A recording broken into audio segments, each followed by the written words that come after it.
Qual é o nome de casa que tem hoje? Tem uma postagem com os casos.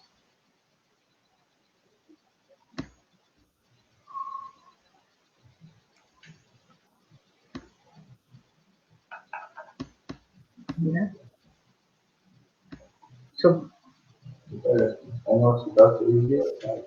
Não, tem um aí, saúde. Rede saúde, aí tem os estados.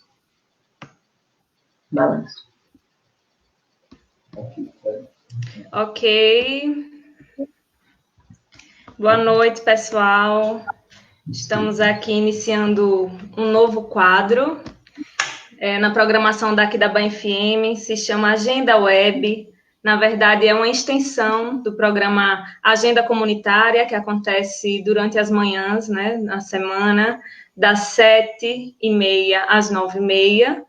E nesse tempo em que tanta gente precisa falar para tanta gente, né, nós resolvemos abrir mais esse espaço de comunicação aqui nas redes sociais e também transmitirmos via 104.9, através do nosso rádio, da nossa rádio comunitária aqui da Band FM. E para iniciar esse quadro, nós começamos hoje com Márcia Guimarães, uma filha de Aquidabã, uma filha querida, muito amada, né, por muita gente aqui. E ela que está na linha de frente no combate ao coronavírus, na capital, né, pois ela é interventora judicial do Hospital Cirurgia no momento. Então, eu convidei ela, né, para que nós pudéssemos bater esse papo, não é, Márcia? Para a gente entender um pouquinho de como está acontecendo essa situação lá fora e ouvir de quem tem autoridade, de quem está por dentro do assunto. Então, boa noite, Márcia, muito obrigada pela oportunidade, pela disponibilidade. Como eu falei antes, eu sei bem que os dias estão corridos, a cabeça está cheia de preocupações, mas nós sabemos a importância que é fazer comunicação, principalmente nos dias de hoje, né? Manter a nossa população informada e bem informada, porque a gente sofre hoje não só do coronavírus e outras doenças, mas também da desinformação, não é mesmo, Márcia? Então, seja bem-vinda. E fique à vontade aí para dar boa noite para o pessoal que está nos assistindo, tanto pelas redes sociais da rádio, tanto nos ouvindo pelo rádio.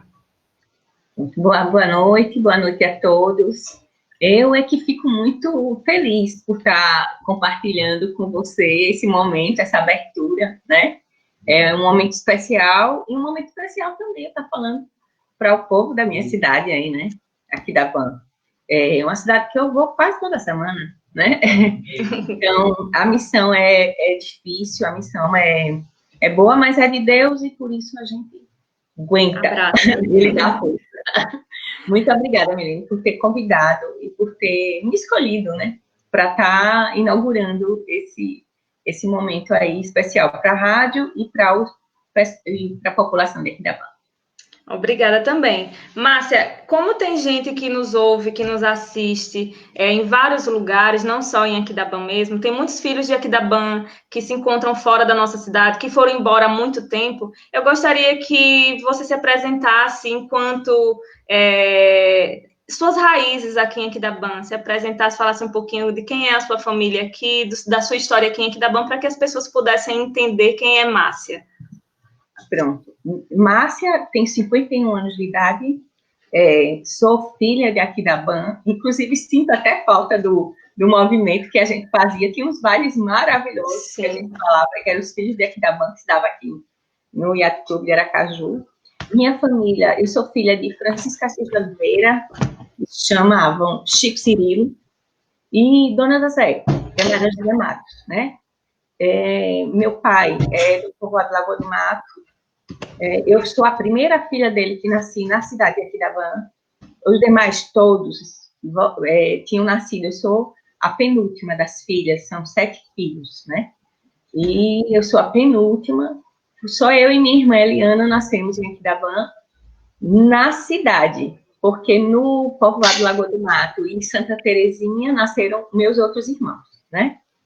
E minha mãe é de Canhoba, no povoado de Poçãozinho. Então, eles construíram, tem uma irmã também, chamada Nazaré, do casamento do meu pai, e do primeiro casamento do meu pai, e moro ali atrás da igreja, na Lagoa do Vigário. Eu sempre fui ali da Lagoa do Vigário, estudei no Colégio Milton Azevedo, até o 2º ano primário. Dona Zezé foi minha professora, Dona Lourdinha também foi minha professora, e estudei, logo depois, eu casei muito nova, né?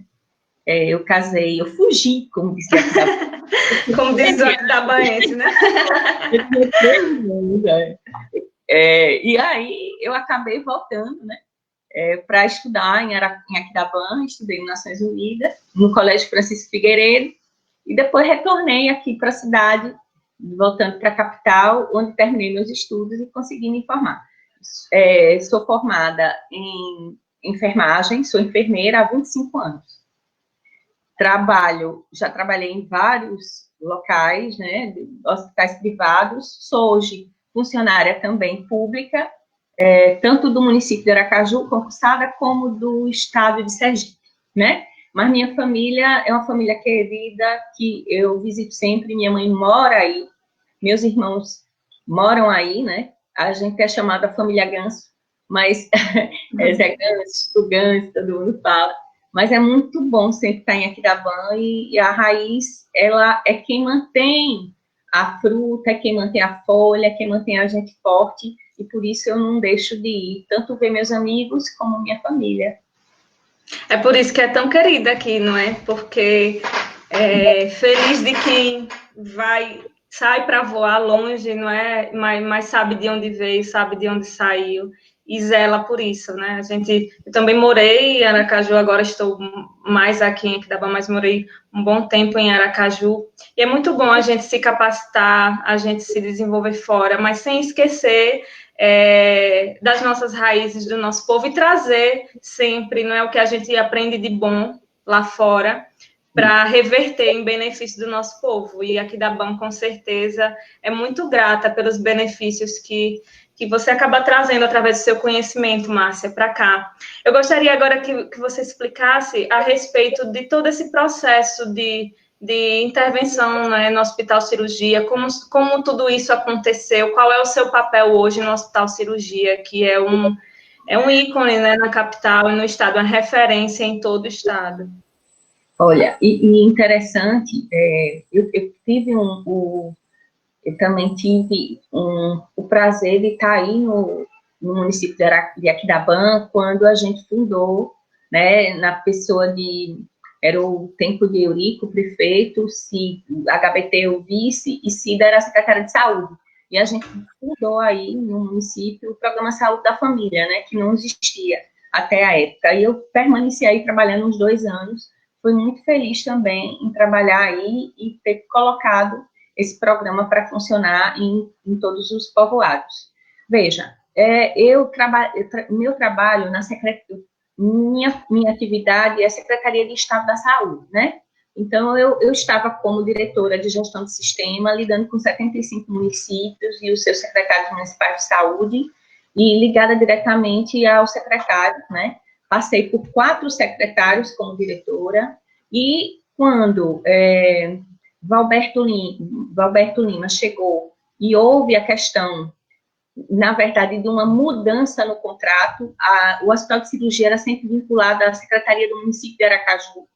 E aí o município, uma guerra, né, aí na verdade, de negociação, preferiu abdicar do hospital e transferir esse hospital para ser administrado num contrato com a Secretaria de Estado da Saúde. Eu participei disso, o governador Belivaldo Chagas viu todas as minhas movimentações e minhas negociações, viu que a gente estava se aprofundando no conhecimento do hospital, e aí, quando, quase 8 meses depois que ele tinha ficado com o contrato e o hospital não andando da forma como a gente esperava, mesmo a gente tendo dado melhores condições para o hospital, ele chegou um momento e disse assim, ó, não vou mais fazer nada com o hospital, a não ser que eu bote uma pessoa minha lá, uma pessoa técnica de confiança,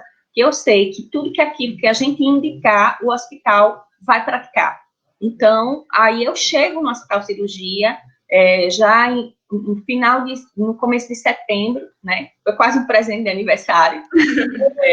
E chego no começo de setembro de 2018, quase um ano e 8 meses atrás, e começo a fazer a intervenção não como interventora, mas como cogestora, né? Eu fui indicada pelo governador como cogestora. Chegando lá, eu fiquei na administração para poder lidar, verificar os processos de trabalho e tudo mais. O que foi que aconteceu? Todo mundo sabe que o hospital de cirurgia vinha ao longo tempo sendo motivo de investigação do Ministério Público Estadual, né? E essas investigações, elas estavam desde o ano de 2012, né? E culminou que quando eu cheguei, eles tinham feito há 3 meses antes uma requisição de documentos, e dentre esses documentos eles viram coisas indevidas praticadas pela diretoria anterior e pela diretoria atual, tida pelo Ministério Público, e por isso o Ministério Público solicitou a intervenção no hospital para retirar todos os dirigentes da época, tirando, então, a mesa administrativa. Quando ele tira essa mesa administrativa, ele me convida, o Ministério Público, para ser a interventora, que, no caso, é o cargo de diretoria geral, interventora judicial, e eu assumo o cargo como diretora geral. Então, lá no hospital, isso foi feito no dia 6 de novembro de 2018, há 1 ano e 6 meses atrás, né? 1 ano e meio. E aí, a gente começa a trabalhar não como uma colaboradora, somente como eu estava na indicação, eu era a coordenadora de todas as linhas de cuidado necessárias para aquele hospital. O hospital de cirurgia é um hospital que essa semana fez 94 anos, a gente está começando a comemorar amanhã, né? Os 94 anos do hospital. Sempre foi um percussor de toda a tecnologia, né? Até a década de 80, ele era o percussor de toda a tecnologia. Foi onde foi feito o primeiro raio-x, a primeira transfusão de sangue, a primeira neurocirurgia, a primeira cirurgia cardíaca e o primeiro transplante do Norte-Nordeste. Então, é um hospital de alta complexidade, habilitado pelo Ministério da Saúde em várias frentes de alta complexidade. Semana passada mesmo, a gente teve aí uma cirurgia de neuro, o paciente falando, coisa que a gente vê no Fantástico, a gente já está praticando lá, né? A gente já praticava isso em Sergipe, em hospitais privados, e agora a gente está praticando no hospital filantrópico, que não deixa de ser privado, mas é um hospital que não tem todos os recursos como o hospital privado tem, né? Então, a gente manteve... eu cheguei, Milena, numa situação que o hospital estava parado há 2 meses com a cirurgia cardíaca. Você imagine, é o único hospital de Sergipe que faz cirurgia cardíaca para paciente adulto. E, então, as filas estavam terríveis. Então, a gente tinha uma missão. E o governador disse logo, Márcia, eu preciso de ajuda porque você é técnica e eu preciso que aquilo funcione. Eu só quero isso, que aquilo funcione direitinho e que não pare de atender. E aí foi com essa missão que eu estou lá, os números mostraram, a gente tem uma ascensão de números de cirurgias, para você entender. Hoje a gente faz, em média, o contrato do hospital só para cirurgia cardíaca, colocação de marca-passo, 28 procedimentos por mês, e antes da Covid, né, a gente estava fazendo em torno de 48, 45 procedimentos. Então, a gente estava fazendo quase que o dobro do procedimento. Então, o último ano que tinha sido feito tanta cirurgia cardíaca foi o ano de 2012. Então, a gente tinha essa capacidade e a gente precisa operar, né? O paciente precisa, a população precisa, e o hospital precisa do recurso. Por quê? Ele só ganha se ele produzir. Se ele não produzir, para que ele vai ganhar, na verdade? Então, esse é o objetivo, a gente dar uma assistência da melhor qualidade que a gente puder alcançar, e tem parcerias nisso, né? a gente conseguiu que o Hospital Oswaldo Cruz, na verdade, através da Secretaria de Estado da Saúde e o Ministério da Saúde, fosse nos apadrinhar. E o hospital, que é um hospital de excelência, como o Sírio e o Albert Einstein, ele está nos apadrinhando há 1 ano, e a gente conseguiu patamares de melhoria da qualidade, saindo no hospital todo, uma melhoria que extrapolou os 58%. O hospital estava numa situação tão grande que o Oswaldo Cruz foi lá para fazer o questionário e ver as condições, e ele não queria apadrinhar. De jeito nenhum. Ele disse, não, esse hospital não vai ter condições de nos ajudar, porque o plano de trabalho diz que tem que crescer 15% a cada ano, e são 2 anos, você tem que melhorar 30%. Eu não vejo como esse hospital melhorar. Eu disse assim, eu vou fazer o seguinte, assine que a gente melhora. Sabe o que aconteceu? A gente melhorou 38% no primeiro ano, e estamos indo para o segundo ano. Então, assim, é trabalho, é harmonia, é equipe, e é isso, a gente não tem nada sem suor, é muito suor. Muita seriedade, né, Márcia? Muita seriedade. O que eu digo lá é que a mulher de César não precisa ser honesta, ela também precisa parecer honesta, né? Então, ela precisa ser e parecer e ter o discurso único, né? Não pode ter 15 pesos e 30 medidas. Alguns pesos e medidas são para algumas outras situações, mas não na questão do processo de trabalho, na condução de um órgão, que é um órgão que a gente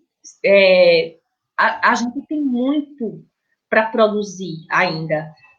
Para se ter uma ideia, eu trabalhei no Hospital de Cirurgia há 20 e poucos anos atrás, como recém-formada, e ele tinha 532 leitos. Hoje, ele tem 239. Então, no hospital, ele precisa de leito para sobreviver. E a gente está aumentando e melhorando a nossa capacidade.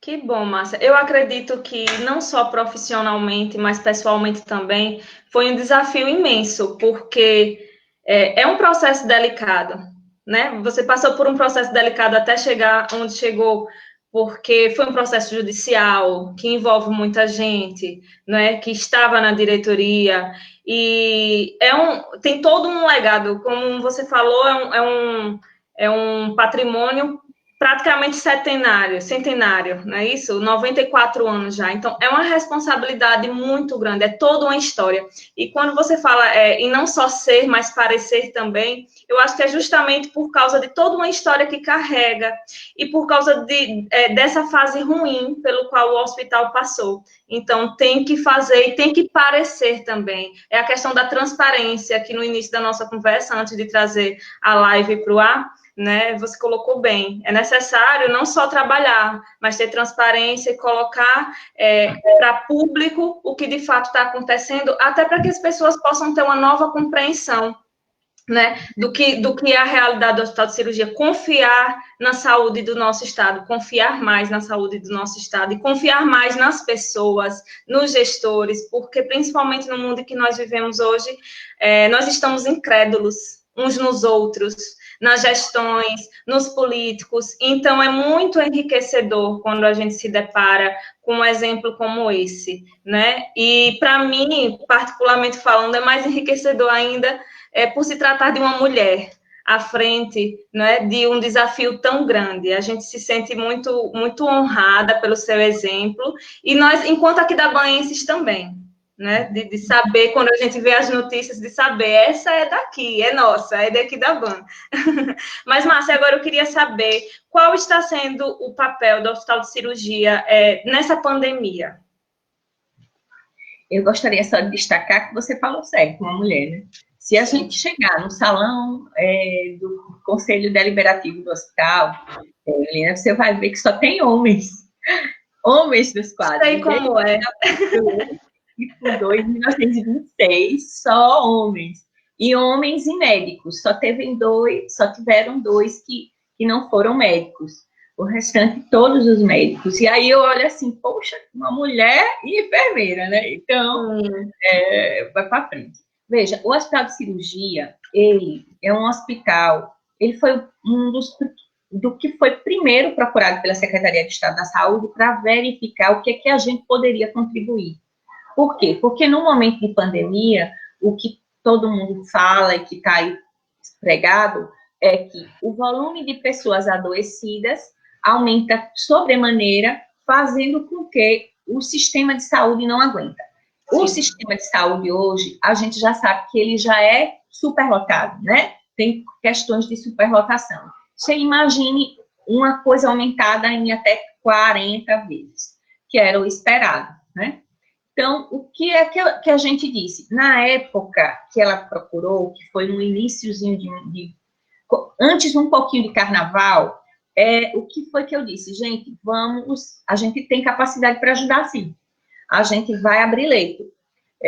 Procurei a UNIT, né, através do reitor, o professor Shoa, porque a UNIT tem uma parceria com a gente na questão de adequação de alguns espaços físicos e ambientes.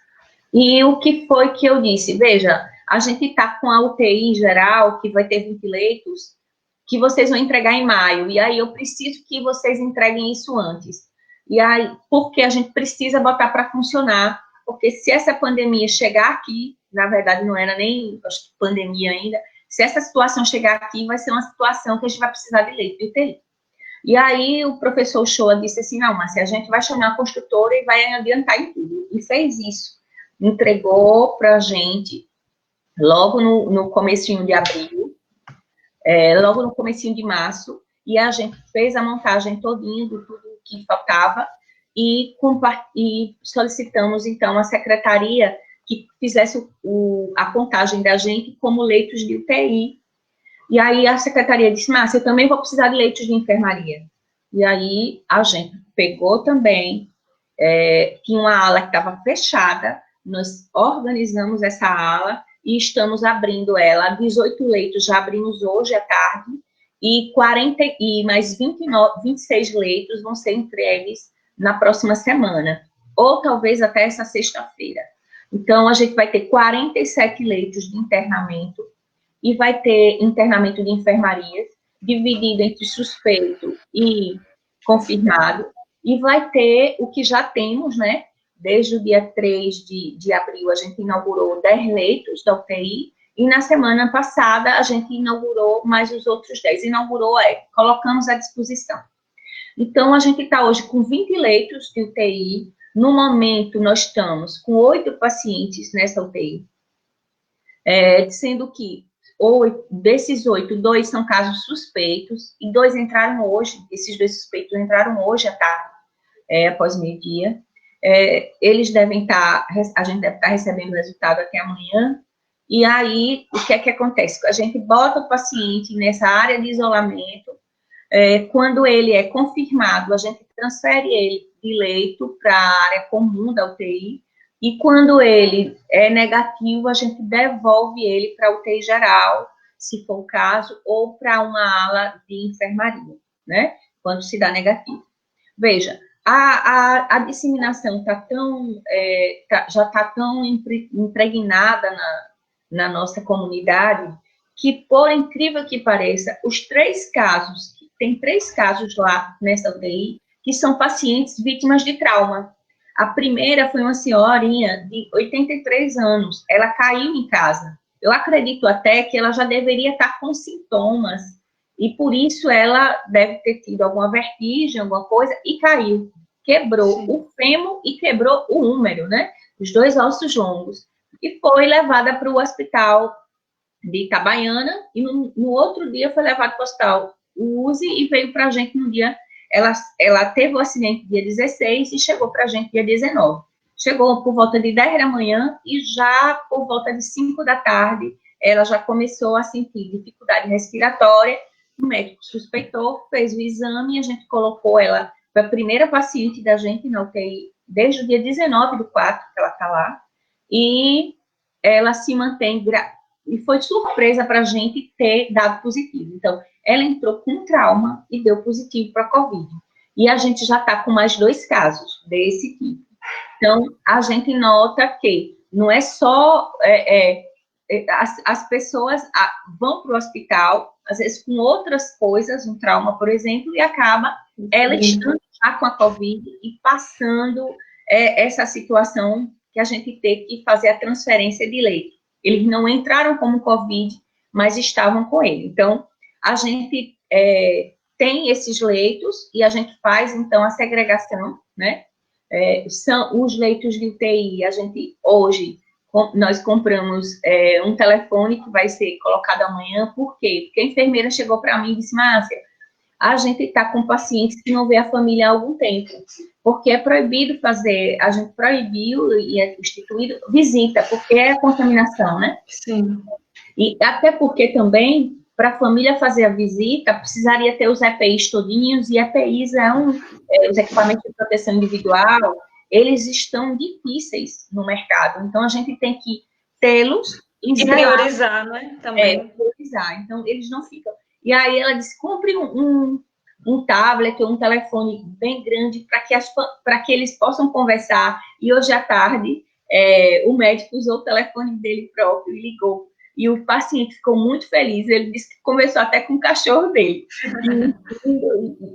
E assim, deu ele ficou muito feliz, o paciente. Então, essa questão de viver esse momento tão, como eu diria, específico, porque é uma doença que a gente não conhece muito. Sim. É uma doença veloz, né? Tanta gente tem e não tem nada, e outras têm, e por exemplo, para a gente é surpresa, a senhorinha de 83 anos, ela está conosco, e a gente nota que ela tem quadros de melhora, mas ela está muito grave, mas ela está resistindo, né? Então, a gente nota que ela está, como eu diria, brigando para sobreviver, e a gente quer dar todas as condições para que isso aconteça, que ela possa sobreviver. E o trabalho é muito específico por causa da questão de Covid ser uma doença estigmatizada pela questão de não poder... eu já tive uma situação que a neta da paciente, né, que foi o óbito que ocorreu na urgência, a urgência do IFES, fica lá no hospital de cirurgia, uma senhorinha de 90 anos chegou e acabou falecendo logo próximo à chegada dela, e aí a neta dizia assim, Lina, não diga que minha avó tem isso, porque quando disseram que ela tinha, meu tio recebeu uma ligação do prefeito da cidade, e disse assim, ó, não venha enterrar sua mãe aqui não, porque a gente não pode enterrar ninguém com Covid aqui, porque senão vai pagar em todo mundo.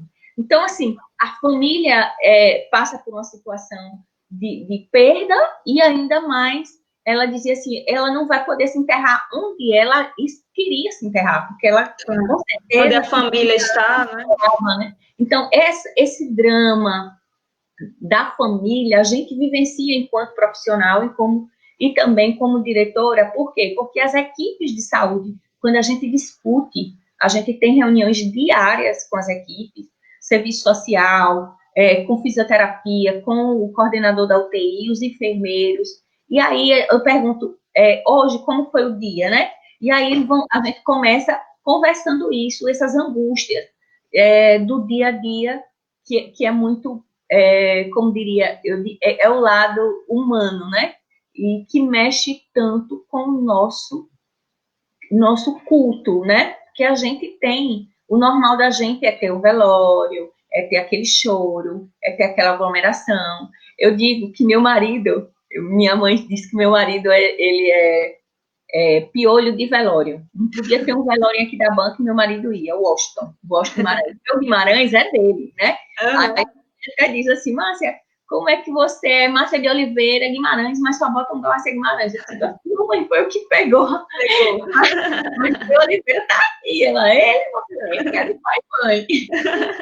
Então, essa angústia do momento pandemia é pela questão do desconhecimento total de algumas coisas ainda da doença, que está se descobrindo no momento, né? A questão do tratamento, porque os tratamentos todos, eles são em ordem experimental, né? A questão de não existir ainda a vacina, que as precauções, elas são precauções que precisa ter a ajuda de muita gente, e a gente sabe que quando se envolve numa comunidade inteira, nem sempre todos colaboram da mesma forma. Sim. E aí, por isso, acontece a contaminação.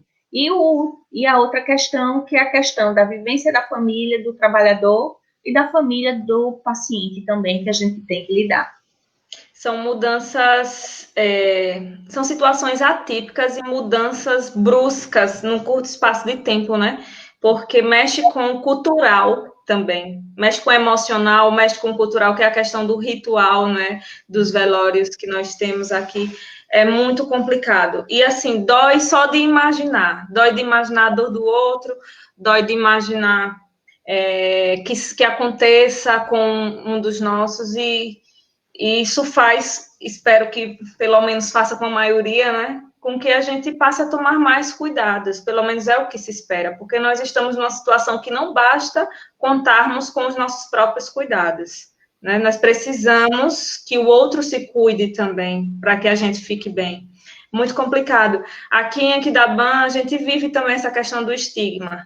Graças a Deus, nós não temos nenhuma vítima fatal até aqui, espero que não tenhamos, mas nós temos conhecimento de que família que passou por isso, né, que teve seu ente contaminado, acaba passando por situações constrangedoras, né, dentro da nossa comunidade. Então, assim, outro exercício que as pessoas precisam ter durante esse momento tão delicado para todos nós é o exercício da empatia, né?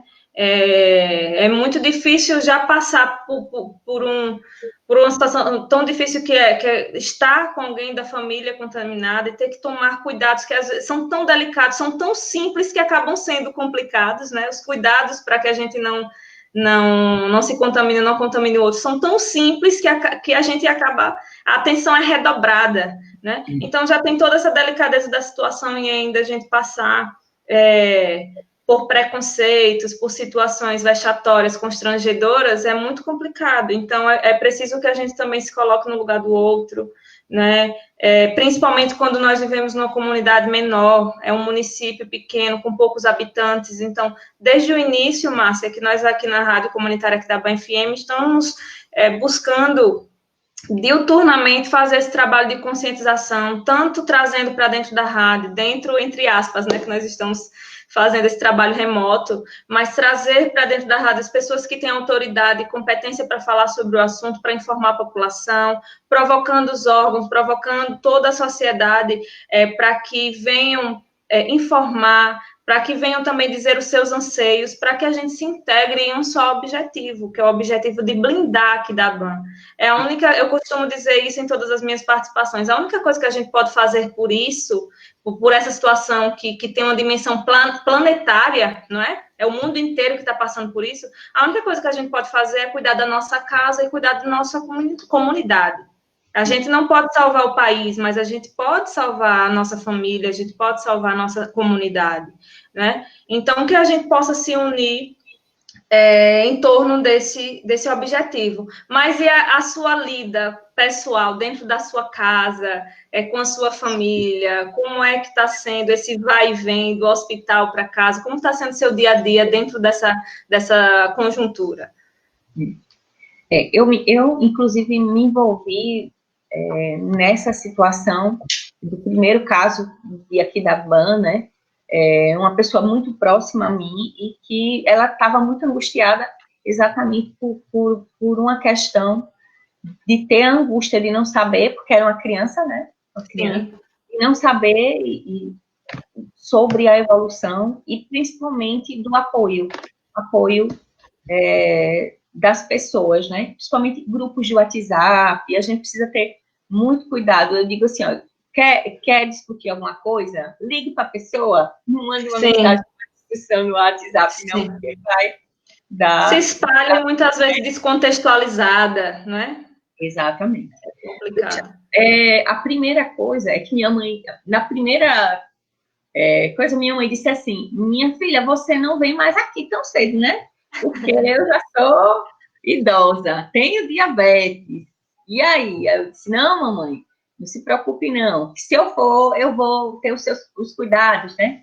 Meu marido, que também é hipertenso, apesar de não ser idoso, mas precisa de cuidados. E aí ele disse, não, Márcia, eu vou ficar lá, no Aquidauana, que é melhor, porque se é para eu ficar em Aracaju, trancado no apartamento, eu acho que eu vou endoidar. Então, eu prefiro ficar em Aquidauana, pelo menos fazendo alguma coisa lá mesmo, do sítio para casa. E eu fiquei somente, eu e meu sobrinho aqui, ele me dando apoio. Porque ele ficou para me dar apoio, para me ajudar, para suprir a geladeira, né? E eu fiz o meu cantinho sujo, delimitei, porque quando eu venho do hospital, eu tenho que deixar as coisas, né, fora, todo mundo tem que deixar, e mais eu ainda, logo desde o início. Então, deixo a sandalinha lá de fora, vou direto para a área de serviço, para tirar a roupa e colocar logo na máquina, já entro, como diz assim, preparada para ir para o banheiro. Sim. E essa questão de lidar com o fim de semana, né? Que minha casa era todo final de semana uma festa. Ou aqui, indo para a casa de minhas irmãs, ou indo aí para Aquidauana, indo para a casa de minha mãe. Meu marido ligava para os amigos e dizia assim, o bar tá aberto, venha. Então sempre tinha aquele churrasquinho, pirão, as comidas tudo light, como diz. E aí, isso está fazendo uma falta terrível, né? Porque o que tem de reunião é reunião a 3, 4. Quando eu vou para Aquidauana, eu tenho que entrar na casa de mamãe de máscara, tomo banho, aí vou botar máscara, fico lá um pouquinho, volto para minha casa, que é no fundo, né, da casa, e assim, e ela não vem cá, ela é bem disciplinada, viu? Sim, ela não sai de lá para vir ficar batendo papo ou querendo. Aí ela já diz agora assim, olha, você tenha cuidado, ela já teve o primeiro caso, quando teve, né? Mas se você vier, você venha me ver, porque eu não acredito que Deus vai fazer você passar alguma coisa de ruim para mim, não, viu, minha filha? Vai ter, né?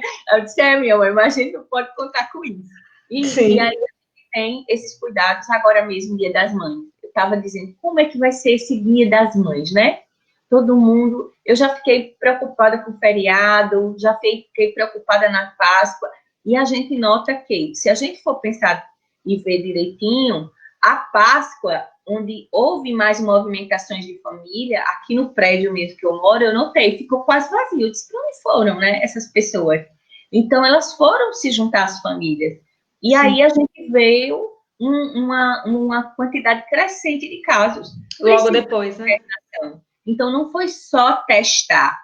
Testou, viu, mas a gente nota que o teste, se você tem quase 4.000 pessoas testadas e 800, quase 900 casos positivos, mas você nota, nas últimas 2 semanas, o aumento de pessoas internadas, né? Então, no hospital, no USE, a gente fica conversando, batendo, todo dia eu converso com o diretor técnico de lá, doutor Wagner, uma excelente pessoa, e aí a gente fica cruzando dados. E aí, chegou quantos aí? Qual a condição de quando chegou, né?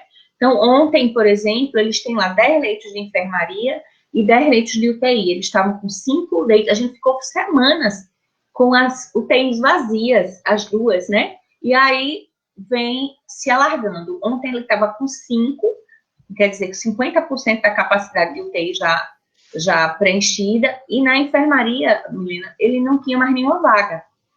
Então, o que a gente nota é que essas reuniões familiares, elas realmente dão oportunidade para a disseminação da doença, né? Então, eu peço a vocês que tenham cuidado com o Dia das Mães para a questão não disseminar mais, e principalmente com os nossos idosos, né? Com as pessoas mais frágeis. Então, a gente precisa ter cuidado com eles. E eu digo assim, se a gente zelar, a gente vai sempre estar na foto todo ano. Então, vamos aguardar um pouquinho para que a gente possa ter esse momento em família depois, e mais, com certeza, com mais alegria, sem faltar ninguém nessa foto. É pertinente esse comentário, Márcia, em relação ao Dia das Mães, essa observação, né? Eu particularmente não tinha ouvido falar a respeito, e é já, né? É daqui a pouco. Então, sabendo que a gente teve esse aumento de casos consideráveis depois da Páscoa, faz muito sentido, né? Porque é outro aspecto cultural da gente se reunir nessas datas. Semana Santa, né, Páscoa, Dia das Mães nem se fala, né, um dia que aqui da Ban fica cheia, que as casas têm aqueles almoços, né, com os filhos ao redor da mesa.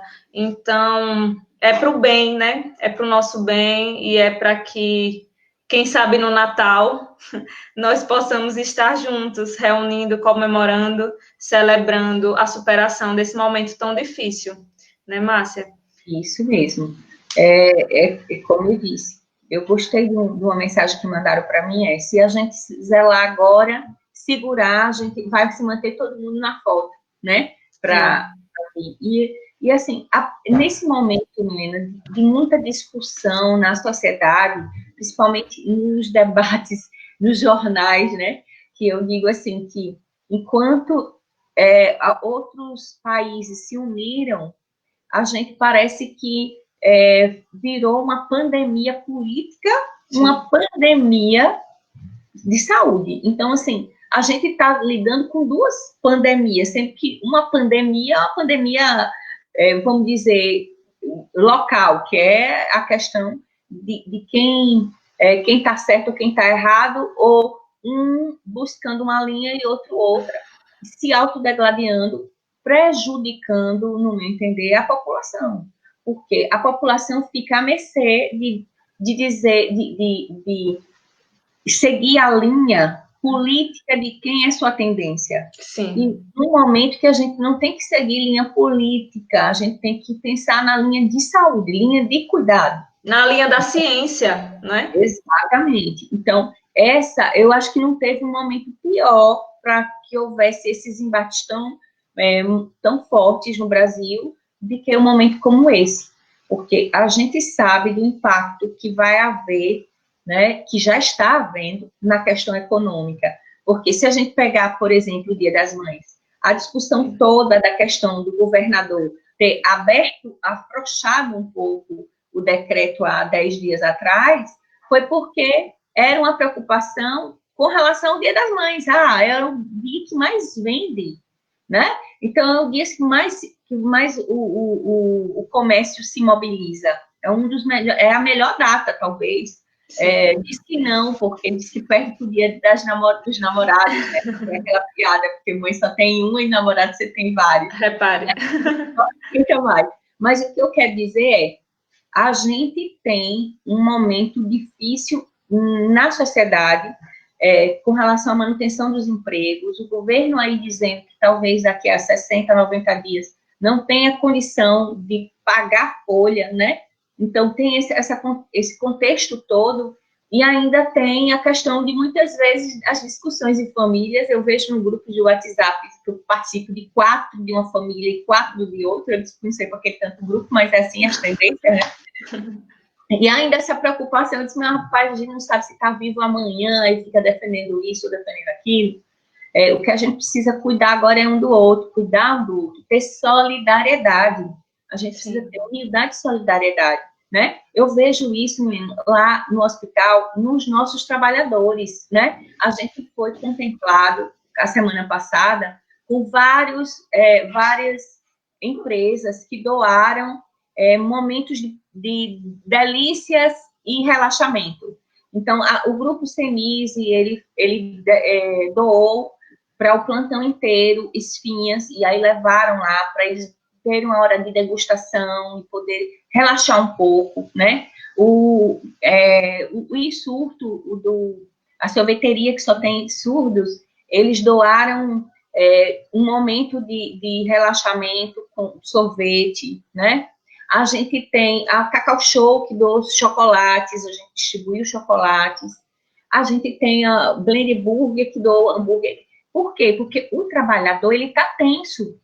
Ele está tenso, a gente nota. E eu ando naquele hospital, eu vou nos setores do hospital, e as pessoas, elas estão tensas porque elas acham que já estão contaminadas, porque elas acham que estão levando aquilo para casa. Eu já quis até alugar casa para dizer assim, ó, quem não quiser ir para casa, vai para essa casa, né? Mas aí disseram, e se todo mundo, você tem 1.500 funcionários, como é que você vai alugar uma casa? Se 300 aderir, se 100 aderir, você já não vai ter, não vai comportar. Já não faz efeito a solução. Exato. Então, assim, a preocupação é deles, a tensão é muito grande. E principalmente nessas áreas onde entra paciente que não é Covid, porque aquele que você entra, que você já sabe que é, ou que já entra dizendo que é suspeito, você se prepara, né? vê mais, é. E aquele que entrou com um braço quebrado, ou uma perna quebrada, ou para fazer uma cirurgia de hérnia, e que de repente aparece com Covid, né? Mas as unidades não estavam, os funcionários, eles não acreditavam que ia acontecer. E agora que aconteceu, eles estão vendo que é real, que está ali na frente e que é diário. E aí vem aquilo tudo, porque é o medo, né? Existe o medo é bom. Eu recebi uma mensagem, eu estava conversando com a equipe lá no ala, e aí recebi uma mensagem de outra funcionária, quase todo mundo lá tem meu telefone, e aí eu nunca mensagem. E ela disse assim, olha, eu não tenho, doutora Márcia, eu não tenho medo de Covid não, viu? Estou dizendo que eu estou forte e tal. Eu disse, mulher, tenha medo, porque quem tem medo vai ter cuidado, né? Sim. Então, é isso que eu digo à população. Ter cuidado, ele não vai fazer você ficar com menos esforço. Você precisa tê-lo, entendeu? Botar isso como medida, porque esse cuidado vai ser para sempre agora. Sim, são novos hábitos, né? De usar a máscara, mas a gente vai agora ter na rotina a lavagem das mãos, a rotina de não botar o chinelo dentro de casa que você foi na rua, né? A rotina da quantidade de banhos, dos asseios com a roupa, os cuidados com as roupas, o cuidado de não estar abraçando e beijando todo mundo. Isso vai acabar acontecendo. O que estima é que a gente vai ter uma repercussão até 2022 em questões de saúde, que é quando espera ter uma vacina. Então, até lá novos hábitos se consolidam, não é, Márcia? Exatamente. Então, a gente precisa parar de pensar que isso dá trabalho, ou que quando é que isso acaba? Vamos colocar isso como dizer assim, olha, isso não vai acabar, só vai acabar ou diminuir quando a gente puder fazer todo mundo o mesmo cuidado. Então, é isso. Coloque essa prática em sua vida, no seu dia a dia, que você vai achar mais leve e mais fácil. Aquela história de Confúcio, né, do trabalho. Quando você gosta tanto do seu trabalho, ele deixa de ser trabalho. Então, se a gente bota sempre aquilo como uma defesa ou um empecilho, que coisa, toda hora lavando a mão, minha unha vai ficar assim.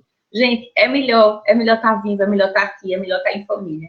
Então, bote isso como hábito diário, tenha os cuidados e preservem a si e a sua comunidade, como você mesmo colocou.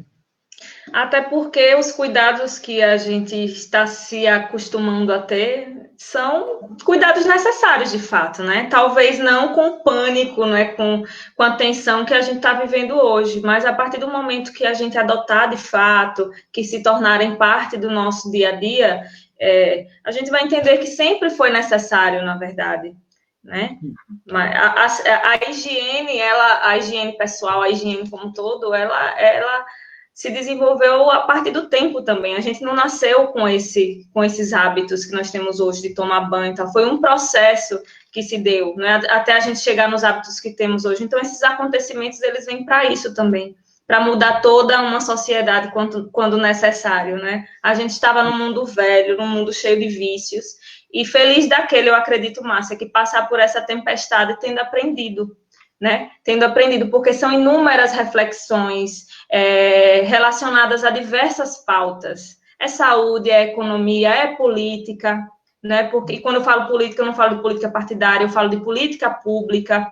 A gente está vendo agora a necessidade da gente apoiar, da gente defender e da gente buscar, exigir que políticas públicas sejam implantadas, independente de quem seja o gestor, independente de quem seja o nosso representante político, porque os favores vêm e vão, mas as políticas públicas, elas ficam, né? Elas ficam para todos nós. E essa polarização que ela está acontecendo agora, ela é muito polarização política mesmo, né? Ela é muito complicada porque ela tem gerado um negacionismo absurdo. Então, por isso também esse convite, né, de uma pessoa que é conhecida da nossa comunidade, de uma pessoa a qual a nossa comunidade confia, para dizer para quem não está acreditando, é verdade, tem gente morrendo por isso, se cuide da sua família.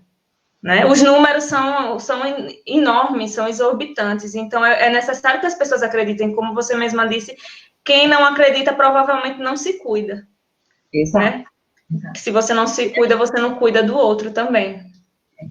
A gente estava analisando no nosso comitê de crise, né, aquele movimento dos bancos fazendo aquele que Drauzio Varela traz, que é Todos pela Saúde, né? Ele chegou aqui em Sergipe, aquele movimento, e a gente foi visitado, né, por médicos. Eles contrataram o Hospital Sírio-Libanês para apoiar a estruturação do atendimento, para você ver.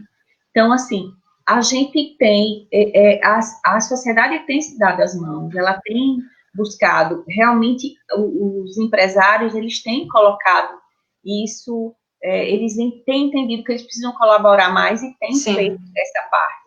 E aí a gente recebeu, e uma coisa interessante que eles mostram enquanto que a gente fica vigiando leito, e equipamentos de proteção individual, e equipamentos com ventilador, que é tão divulgado, né? É a questão do álcool gel e tudo mais, aquela briga de Trump com as empresas 3M e a Purell sobre a questão de não mandar para fora dos Estados Unidos as suas produções, né? A gente sentiu esse reflexo lá, Milena. Olha, a gente tinha da Purell, a gente tinha 176 dispensadores de álcool espuma. E quando começou a crise, eles encaminharam para a gente dizendo que eles só teriam condição de atender 36 dispensers, 36 refis. Eu disse, mas eu tenho 176, o consumo aumentou e eu vou ter que lidar com 36 por mês. Que absurdo. Aí eu tive que colocar o quê? Outras opções, que era o álcool gel. O álcool espuma a gente tinha, porque era mais econômico, né? Por quê? Porque, infelizmente, o álcool gel, muita gente faz desvio, bota lá um frasquinho e leva, né? E a gente, às vezes, reclama do político, né? Sim. Aí, o que é que acontece? A gente botava como estratégia de higienização das mãos o álcool espuma. E sofremos isso e tivemos que mudar. Para você ver que uma coisa simples, lá nos Estados Unidos, uma coisa simples não, uma coisa de um presidente fazer uma intervenção numa produção de uma fábrica, atingiu todos aqui no Brasil, porque quase todos os hospitais usam Purell, né? Então, a gente teve que lidar com essas coisas do dia a dia, com essas questões de fornecimento, né? Sim. A questão de coisas você comprava, a gente comprava lá aquela máscara que é tão falada, PFF2 ou a bico de pato N95, a gente comprava a R$ 1,95. A gente teve momentos de chegar ela com carvão ativado, que é a PFF2, a R$ 3,60. Ela é Hoje, a gente compra R$ 23, R$ 25. Quer dizer, num momento desse, de tanta necessidade, e as produções, os governos, eles precisavam estar preparados para poder negociar quem é que pode fabricar. A gente vai fabricar para não faltar, né? Não está brigando e degladiando. Fazer assim, pronto, tá em falta álcool gel, ou tá caro o álcool gel, vamos fazer o seguinte, vamos tantos por cento das usinas, vamos produzir, ao invés de álcool, vamos produzir isso para poder equilibrar o preço do mercado e poder todo mundo sustentar, porque numa hora onde a gente tem produção menor e um custo muito maior, todo mundo fraqueja, né? Sim. Então, a gente precisa de um governo, de governantes e políticos que pensem políticas que nos ajudem a passar por um momento como esse, né? Sim. Não é polemizar e acabar tirando do foco o cuidado, né? Tirando do foco as necessidades que a gente precisa implantar. Está todo mundo procurando o TNT, gramatura tal, porque está difícil. Então, quem é que pode fabricar, né? Há tanta gente costureira que está aí sempre parada, né? O Manuel fez aquela questão de movimentar aquela cidade de costura, que é Tobias Barreto. Então, a gente precisa de momentos como esse, de ações do governo e de empresários. Então, juntando tudo, a gente consegue passar por esses obstáculos que vão ser muito grandes. A gente está no começo, né? A gente está no começo, a gente ainda não teve o boom. A gente reza para que todo mundo fique em casa, todo mundo tenha os cuidados, porque não é só ficar em casa, é ter os cuidados, né? E para que a gente não precise desses leitos, para que a gente não precise disso. Mas, mesmo não tendo, a gente vai sofrer as consequências das questões dos trabalhos diminuídos, da renda diminuída. Então, a gente já tem esse sofrimento agora. Então, a gente não precisa sofrer com pacientes ou com perdas. É isso que a gente pede para todo mundo. E a gente leva isso lá para dentro quando a gente conversa com os nossos funcionários, dando apoio, né? Tem psicólogos, tem psiquiatra, a gente tem lá os grupos para dar apoio para eles.